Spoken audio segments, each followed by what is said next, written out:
Alors, la créativité. La créativité, pour moi, c'est, comme l'explique très bien Todd, la capacité à générer des idées qui soient à la fois originales et adaptées au contexte dans lequel elles seront développées.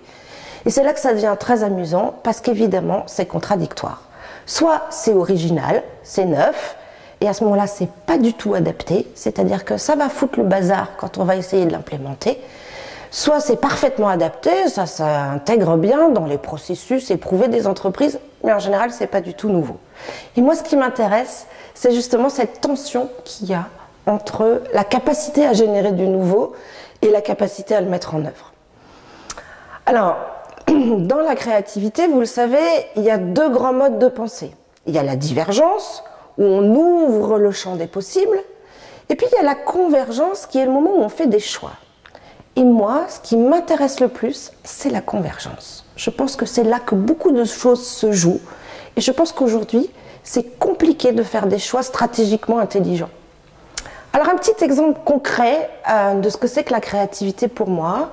Il y a à peine 10 jours, en Bretagne, parce que je suis bretonne, nous avons organisé avec le conseil régional une très belle manifestation qui s'appelait 360 possibles, à laquelle est venu près de 500 personnes.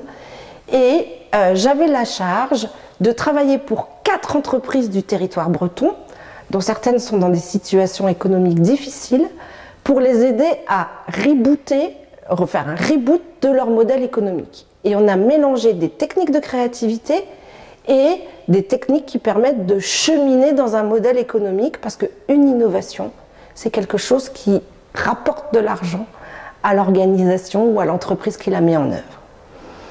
Et puis, ce que j'aimerais pour vous que la créativité soit à l'issue de ce certificat, ce que j'aimerais que vous sachiez faire de manière fluide, c'est d'abord prendre le temps à chaque moment de votre vie, même pour des toutes petites choses. Par exemple, si votre clé est coincée dans la serrure de la voiture, et bien, au lieu de vous précipiter sur la première solution qui vous vient à l'esprit, vous prenez le temps de respirer, de diverger, de chercher plusieurs options, puis de converger.